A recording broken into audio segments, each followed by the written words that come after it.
olejové vyplachy úst, lepenie úst páskou počas spánku a úkevke na zuby. Sú to revolučné produkty alebo len strata času? Som zubár a posledných niekoľko rokov sledujem, čo v ústnej hygiene naozaj funguje a čo je len marketing. Keď hodnotím akýkoľvek produkt, pozerám sa na 3 veci. Po prvé, rieši problém, ktorý skutočne existuje? Po druhé, existuje kvalitné klinické dôkazy o jeho účinnosti? A po tretie, ak funguje, je praktický a cenovo dostupný? Budeme úprimní. V dnešnej dobe na tom záleží. Na konci každej recenzii preto produkt označím ako kúpiť, vyskúšať alebo nemíňať na to peniaze. Začneme jedným z najzaujímavejších produktov, ktorý sa používal tisíci rokov ešte dávno predtým, než sa objavil na pultoch lekárne. A tým je olejový výplach úst. Toto je naozaj zaujímavá téma, pretože keď sa pozriete na vedu, celé to dáva určitý zmysel. Olejové výplachy pochádzajú zo starovekej medicíny a používajú sa už tisíci rokov.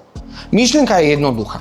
Približne 20 minút intenzívne preplachujete ústa olejom. Keďže olej je lipofilný, viaže sa na neho vonkajšie membrány baktérií. To môže pomôcť znížiť množstvo zubného povlaku a potenciálne aj zápal. Samotný mechanizmus vyzerá logicky a existuje množstvo osobných skúseností ľudí, ktoré hovoria v jeho prospech. Na TikToku, YouTube či Instagrame nájdete množstvo videí. Dokonca aj niektorí zubní lekári ukazujú výsledky pred a po využívaní. Problém je v tom, že je veľmi ťažké nájsť silný súbor kvalitných výskumov, ktorý by tieto tvrdenie jednoznačne potvrdzoval. Osobné skúsenosti môžu znieť presvedčivo, ale nepatria medzi najspoľahlivejšie formy dokazov. Preto je pre odborníkov náročné odporúčať niečo, ak za tým nestojí dostatok kvalitných štúdií a výskumu. Môj verdikt? Na základe súčasných dôkazov a výskumov ja by som povedal, že môžete to vyskúšať, ale nemusíte to bezpodmienečne kupovať.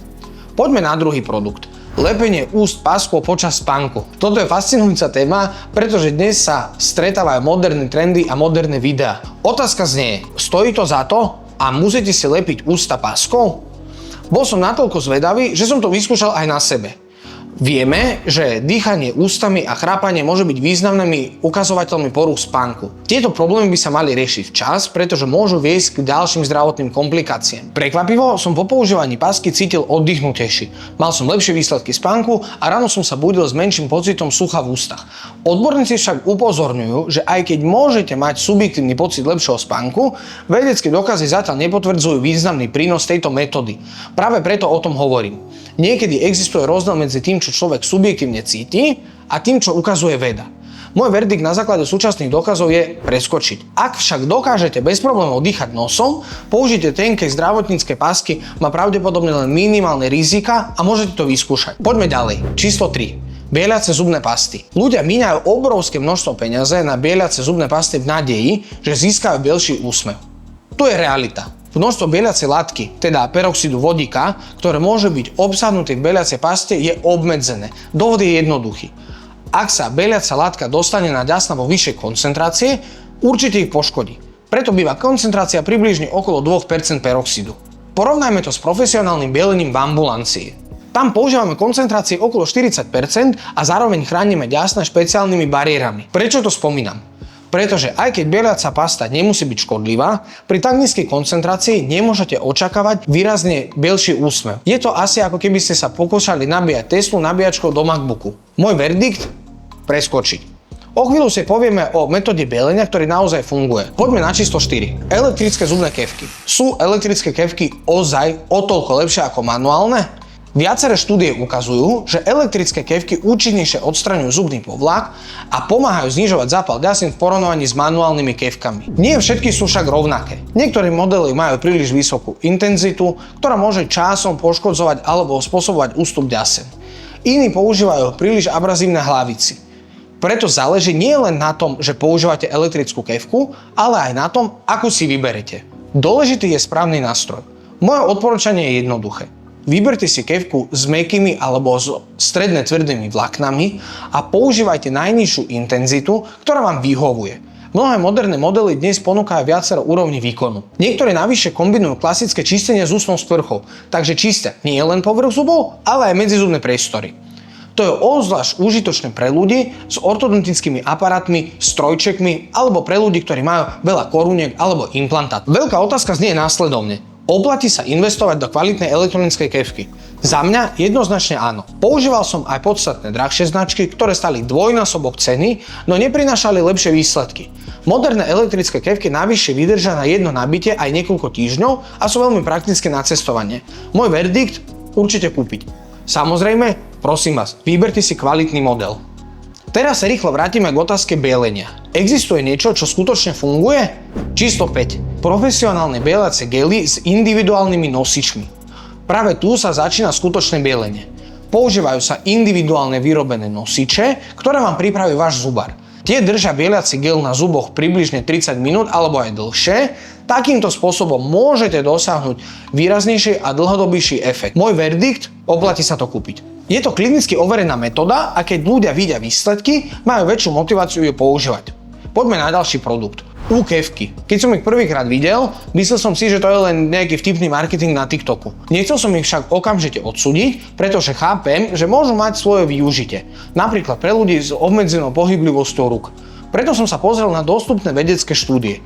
Ide o automatické náustky, ktoré si vložíte do úst, následne vibrujú a podľa výrobcov majú čistiť zuby rovnako dobre ako klasické kefky. A práve tu sa začína problém. Výsledky jasne ukazujú, že zatiaľ nedokážu zabezpečiť rovnakú úroveň čistenia ako bežné čistenie zubov.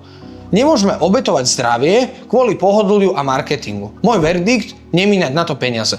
Možno sa technológia v budúcnosti zlepší a budeme to používať na každodennej báze, ale dnes to ozaj neodporúčam. Rozširujúca sa dentálna niť. Tieto nite sú tvorené stovkami jemných vlákien, ktoré po kontakte s vlhkosťou zväčšia svoj objem.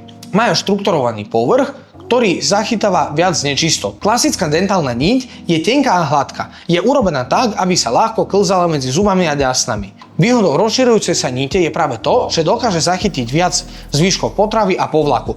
Používam ju aj ja. Môj verdikt? Určite kúpiť. Je tam malý cenový rozdiel, ale výsledok je ozaj lepší. Číslo 8. Škrabka na jazyk. Logika je taká, že na povrchu jazyka sa hromadia baktérie, odumreté bunky a zvyšky potravy. Dalo by sa povedať, že jazyk funguje ako koberec pre baktérie. Práve tento povlak je jednou z hlavných príčin zápachu z úst.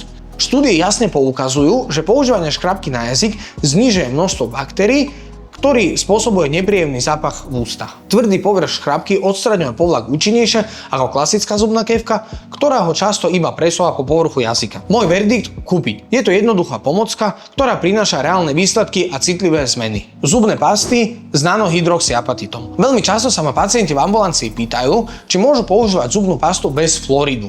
Mohol by som jednoducho odpovedať podľa súčasných odporúčaní odborných organizácií. Tie hovoria jasne. Používajte fluoridovú zubnú pastu. Fluorid je stále najlepšie preskúmaná a klinicky overená látka na prevenciu zubného kazu. Ale čo, keď fluorid používať nechcú? Aj vtedy musíme nájsť spôsob, ako zuby chrániť. Nanohydroxyapatit je asi najlepšia alternatíva fluoridu. Je to látka veľmi podobná minerálom, z ktorých sa prirodzene vytvára zubná sklovina. Dokáže pomáhať pri remineralizácii zubov a oprave drobných poškodení skloviny podobným spôsobom ako fluorid. Výskumy sú zatiaľ relatívne nové, ale výsledky vyzerajú veľmi sľubne a perspektívne. Je tu však jeden dôležitý detail. Záleží na koncentrácii. Pre účinnosť by mala pasta obsahovať minimálne 10% nanohydroxyapatitu. A práve tu vzniká problém. Mnohé značky svoje presné zloženia nezverejňujú. Niektoré produkty obsahujú podstatne nižšie množstva. Ak sa teda rozhodnete pre takúto pastu, hľadajte koncentráciu 10% alebo viac. Ak sa však chcete zdržať súčasných odborných odporúčaní, fluoridová pasta zostáva štandardom. Takže zhrnieme to celé. Olejové výplachy úst. Môžete vyskúšať, ale nemyslím si, že to bude fungovať. Lepenie úst páskou. Určite preskočiť. Bieliace zubné pasty. Preskočiť. Keď chcete bielenie, príďte do ambulancii, urobte ambulantné bielenie. Elektrická kefka. Kúpiť. Profesionálne bielenie pomocou gelov a nosičov. Kúpiť. U-kefky. Preskočiť. Rozširujúca sa dentálna niť. Určite kúpiť, stojí to za to. Škrabka na jazyk. Kúpiť. Nanohydroxyapatitová pasta. Zaujímavá alternatíva, ale fluorid aj tak zostáva štandardom, ale skúsiť môžete. Dávajte si pozor na koncentráciu. Ak vás zaujímajú aj ďalšie produkty, napíšte mi do komentárov, čo používate vy, čo vám pomohlo a čo sa naopak ukázalo ako strata času. Ďakujem za sledovanie a vidíme sa v ďalšom videu.